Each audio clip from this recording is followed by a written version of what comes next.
नमस्कार दोस्तों, स्वागत है आपका डॉक्टर संजय वेद के यूट्यूब चैनल में। दोस्तों आज मैं doctor Sanjay Sinha, technical analyst working on your way since last 28 years. Start करने से पहले मैं समझता हूं कि आप लोग निश्चित रूप से डिस्क्लेमर को अच्छे से देखकर पढ़कर समझ लिए होंगे। इस चैनल पर दिए गए सभी कंटेंट एजुकेशनल पर्पस से बनाए गए हैं और इसका उद्देश्य किसी भी प्रकार की एडवाइस या रिकमेंडेशन करना नहीं है। हम सेबी रजिस्टर्ड फिनेंशियल एडवाइजर नहीं है, इसलिए हम आपको स्ट्रिक्टली सलाह देते हैं कि अपने प्रोफेशनल के कंसल्टेशन के बिना आप कोई भी डिसीजन फिनेंशियल इन्वेस्टमेंट, ट्रेडिंग या कुछ भी ना करें। कुछ भी प्रॉफिट या लॉस होता है तो उसके लिए रिस्पॉन्सिबल आप खुद होंगे। बैंक निफ्टी पर यूट्यूब वीडियो के इस एडिशन में आप सभी का स्वागत है। करंट सिनेरियो में बैंक निफ्टी आज कहां है, जाने न्यू एनालिसिस को बैंक निफ्टी के वोलेटाइल स्टेज में लागू करना। दोस्तों बदलते समय के साथ बैंक निफ्टी में अपने पोजीशन को रिव्यू और रीअलाइन करने की कला सीखें। बैंक निफ्टी की वर्तमान स्थिति को इलियट वेब थ्योरी और न्यू वेब प्रिंसिपल के इलेक्ट्रीफाइंग एंड एक्यूरेट टेक्निक से डिस्कवर करें। न्यू एनालिसिस मेथड देता है डिटेल्ड फ्रेमवर्क मार्केट मूवमेंट्स को एनालाइज करने का। रियल टाइम चार्ट एनालिसिस और वेब पैटर्न की समझ आपको बैंक निफ्टी की सटीक जानकारी देगा। चाहे आप ट्रेडर हो या इन्वेस्टर, यह वीडियो आपके बैंक निफ्टी पोजीशन को मैनेज करने में वैल्यूएबल इंसाइट्स प्रदान करेगा। इसका भरपूर फायदा लें। हम हिडन सीक्रेट्स एंड टिप्स साझा करते हैं जो जनरली मार्केट में मैक्सिमम लोग मिस कर जाते हैं। इस वीडियो में हम बैंक निफ्टी में लाभकारी ट्रेडिंग और इन्वेस्टमेंट अवसरों की पहचान करेंगे। बैंक निफ्टी में इन्वेस्टमेंट एंड ट्रेड्स के लिए एक्यूरेट टाइम को समझना महत्वपूर्ण है। हम बैंक निफ्टी में वेव के स्टार्टिंग लेवल, जिसे कॉमन भाषा में स्टॉप लॉस के नाम से जानते हैं, को क्लियरली दिखाएंगे। हम स्टॉप लॉस को सेट करने के महत्व को जोर देते हैं। समझे क्रूशियल एग्जिट टाइम कैसे चूज करें, सीखे बैंक निफ्टी में एंट्री पॉइंट्स की पहचान करना, जाने मैक्सिमम राइज तक अपने इन्वेस्टमेंट से प्रॉफिट बुक करने की कला। हम न्यू एनालिसिस के आधार पर बाई ऑन डिक्लाइन स्ट्रेटजी के महत्व पर जानकारी प्रदान करते हैं। इस वीडियो में कैपिटल की सुरक्षा के लिए रिस्क मैनेजमेंट प्लान में परफेक्शन हासिल करें। इस वीडियो के अंत तक आप जान चुके होंगे कि बैंक निफ्टी में नेक्स्ट वीक या वेरी शॉर्ट टर्म में क्या करना चाहिए। दोस्तों किस टाइम फ्रेम में क्या एक्शन लेना है कि जानकारी आपको bank Nifty investment and trades में प्रॉफिट्स के डायरेक्शन में ले जाएगी। बैंक निफ्टी के करंट फेज में न्यू एनालिसिस के ऑसम टेक्निक को प्रैक्टिकली यूज करने के लिए हमसे जुड़े। इन सभी चीजों को समझने के लिए चलिए हम लोग चलते हैं बैंक निफ्टी के रियल टाइम चार्ट पर।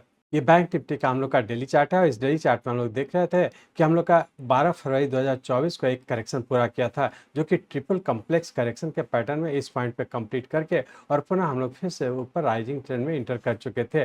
और उसी राइजिंग ट्रेंड के तहत हम लोग पिछले वीक देखे थे कि ये हम लोग का फर्स्ट, ये सेकंड, हम लोग थर्ड वेव इस पॉइंट पे कंप्लीट करके और पुनः हम लोग करेक्शन में इंटर कर चुके थे और करेक्शन के तहत हम लोग नीचे की ओर आए। अब हम लोग ये देखने का कोशिश करेंगे कि यहाँ से जो सेकंड वेव के बाद जो ऊपर की ओर थर्ड वेव के फॉर्म में ऊपर कंटिन्यू किया, इसका सबऑर्डिनेट वेव किस पैटर्न में है और इसका जो नीचे करेक्शन में है इसका सबऑर्डिनेट वेव किस पैटर्न में है और आने वाले समय क्या होने की संभावना है। इस डेली चार्ट को कन्वर्ट करते हैं आवरली चार्ट में और सिर्फ एनालाइज करने का कोशिश करें कि यहाँ से जो ऊपर की ओर गया और उसका जो करेक्शन में नीचे की ओर आया, इसका सबऑर्डिनेट वेव किस पैटर्न में है। तो अब इस डेली चार्ट को कन्वर्ट करते हैं हम लोग आवरली चार्ट में।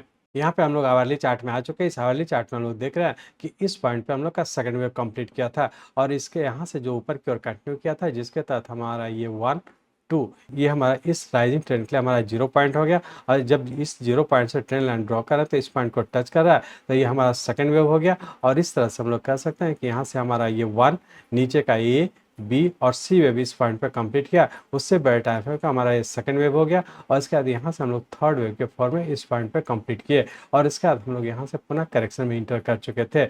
अब यहाँ से हम लोग देखेंगे कि जब सेकंड वेव के बाद जब ऊपर की ओर कंटिन्यू किए थे, जिसके तहत हमारा ये 1 2 3 4 और 5 वेव इस पॉइंट पे कंप्लीट किया था और यहाँ पे कंप्लीट करने का छोटे टाइम फ्रेम में पैटर्न कंफर्म किया था और उसके बाद हम लोग देखे थे कि third trailing lower starting level जो 27,700 का दिए थे, पिछले 2-3 दिन पहले ही हम लोग का ब्रेक कर चुका है। ये अपने आप में इंडिकेट किया कि यहाँ से जो हम लोग राइजिंग ट्रेंड में ऊपर कंटिन्यू किए थे, इसका करेक्शन में हम लोग इंटर कर चुके हैं और यहाँ पे हम लोग देख पा रहे हैं कि यहाँ पे जब नीचे की ओर कंटिन्यू किया था तो इस करेक्शन के तहत नीचे का ए, बी और सी, यहाँ पे हम लोग का एक जिगजैग पैटर्न का फॉर्मेशन हुआ और फॉर्मेशन कंप्लीट करके और बहुत ज़्यादा संभावना है कि फिर से रेंज बाउंड में ऊपर रहने की संभावना है। तो पूरे वीक की यदि बात करें तो हम लोग ऐसा कह सकते हैं कि आने वाले वीक में रेंज बाउंड के तहत नीचे का 47 और ऊपर का 48,200 इसी रेंज बाउंड में रहने की संभावना। छोटे से रेंज बाउंड में ट्रेड करने का कोशिश करेंगे। सिर्फ ध्यान रखेंगे कि यहाँ से जो ऊपर की ओर कंटिन्यू किया इसी का करेक्टिव फॉल है। चूंकि यहाँ पे हम लोग का नीचे का पैटर्न कंफर्म नहीं किया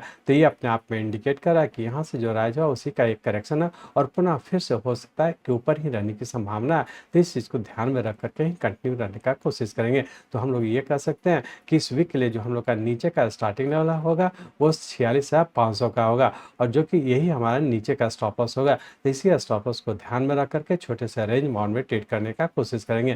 क्योंकि यहाँ पे हम लोग का एक जिगजैग पैटर्न पूरा करके हो सकता है कि यदि फिर से ऊपर पैटर्न कंफर्म करता है छोटे टाइम फ्रेम का तो फिर से ऊपर कंटिन्यू हो जाने की संभावना। तो बेहतर है छोटे से रेंज बाउंड में ट्रेड करने का कोशिश करेंगे। तो अब हम लोग ये देखने का कोशिश करेंगे कि इंट्राडे में मंडे ट्यूसडे को क्या होने की संभावना है।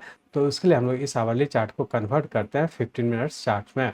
यहाँ पे हम लोग 15 मिनट के चार्ट में आ चुके हैं। इस 15 मिनट के चार्ट में हम लोग देख रहे हैं कि यहाँ पे हम लोग का थर्ड वेव पूरा करके यहाँ से हम लोग का नीचे का 1 2 3 4 और ये 5 वेव, यहाँ पे हम लोग का एक 5 वेव पूरा जो कि उससे बेटा है का हमारा ये हो गया। और इसका ये बी, यहाँ से हम लोग जब zero B trend line draw करा तो इस पॉइंट को टच करा तो ये हमारा बी हो गया और ये सी।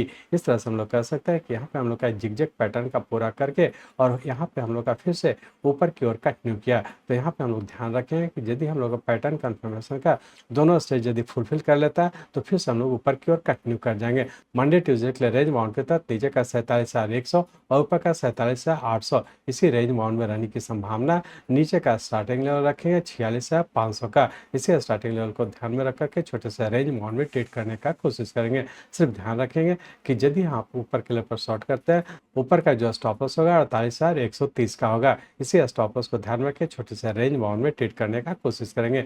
तो हम लोग ऐसा कर सकते हैं कि मंडे ट्यूसडे को भी छोटे से रेंज बाउंड में, लेकिन ध्यान रखें यदि इसका पैटर्न कंफर्म कर लेता है तो फिर से ऊपर कंटिन्यू रहने की संभावना।